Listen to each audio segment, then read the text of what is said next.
Some people, when it comes to naming a child, can come up with some of the strangest names, but they're not always illegal. Some governments have restrictions when it comes to actually naming a baby. It can come across as a violation to parents' rights, but then again, there are some times when you suspect parents simply can't be trusted. Here are 10 cases of where names have been banned. Number 10, we have GESHER. Chrissy Larson gave birth to her 13th child in 1994. She decided to name her son based off a word that came to her in a dream.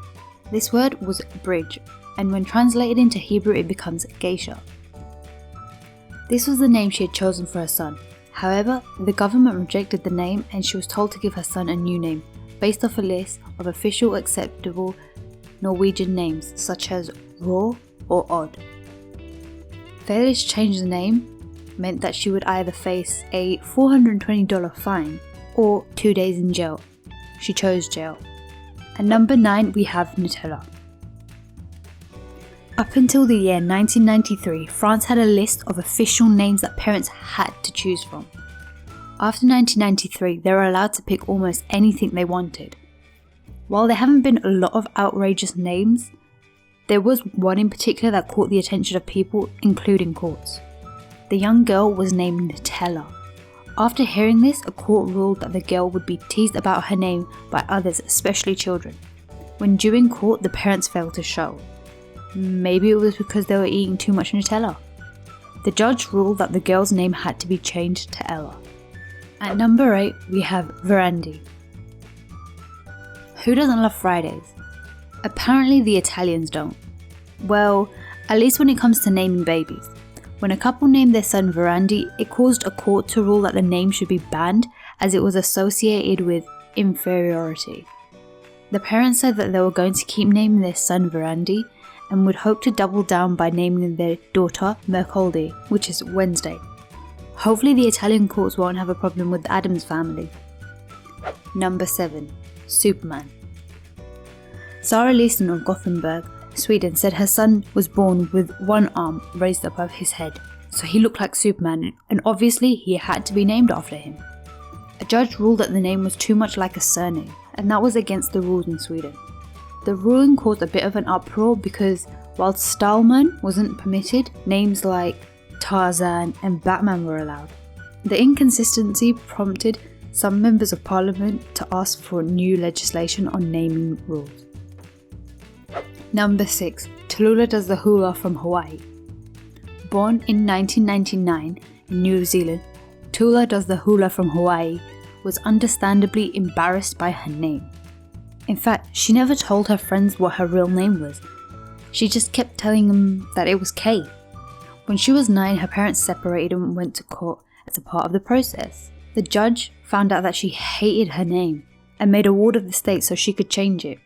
The judge blamed the parents for being so irresponsible. The new name hasn't been made public to protect her identity. And that's not the only time New Zealanders have had an issue with naming their child. At number 5, we have New Zealand's other banned names. In 2013, New Zealand released a report with all the names they had banned. Some of the worst ones came from people that apparently forgot they were naming their child and not coming up with a YouTube username. One couple tried to name their son Mafia Nothe. When another couple saw a sonogram of their baby for the first time and realised it was for real, they named him For Real. Finally, for unknown reasons, someone tried to name their child Anal. Even stranger names were allowed. Twins' names such as Benson and Hedges, after the cigarette brand, and there was Violence Number 16, Bus Shelter and Poor Tallulah. Number 4. Sonora, Mexican band name.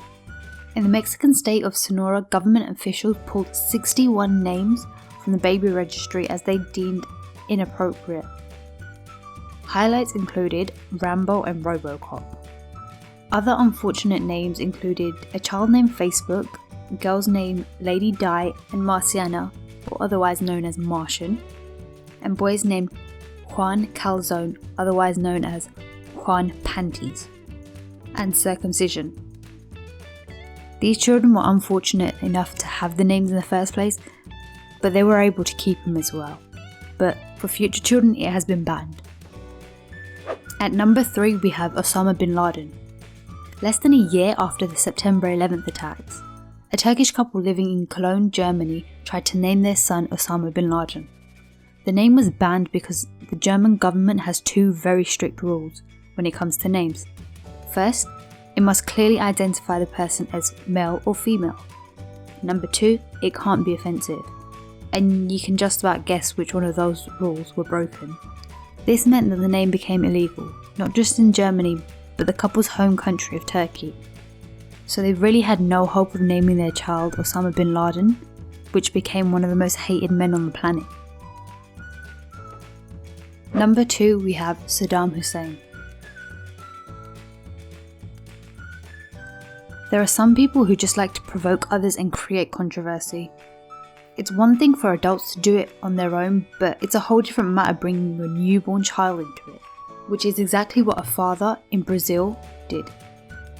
He tried to name his son Saddam Hussein in 2001. Luckily, citing the welfare of the child, the courts intervened and told the father to get a less dictatorial name. If that wasn't bad enough, 9 years later he tried another name for his son, which was Osama bin Laden. Again, the courts intervened. At number 1 we have Nazi names. If there was such a thing as parent jail, I guarantee that Heath Campbell of New Jersey would be one of the first inmates. This is because Campbell and his former wife Deborah, who are avowed Nazis, had 3 children together. They named their son Antonio Adolf Hitler Campbell, but later dropped the first name. Then they had a daughter, which they bestowed the name Joyce Lynn Aryan Nation Campbell. And their third child again was a daughter, which they gave the name Hussein Himmler Jeannie Campbell, in honour of Heinrich Himmler. Family first came to the nation's attention in 2009 when a supermarket refused to write Adolf Hitler on a birthday cake. Shortly after being brought to the attention of the public, Heath and Deborah's children were taken away. But this did not stop Heath. He had more children later on with another woman. He named his son Hans Henrik in honour of Himmler and a daughter named Eva Braun. Both of these children were taken away by the state within a few hours of being born. But that's not all. Heath was such a devoted Nazi lover that he actually got a tattoo of a large swastika on his neck. And on top of that, he had a tattoo of a Hitler moustache. I'm pretty sure this was the reason why he never got to see his kids again.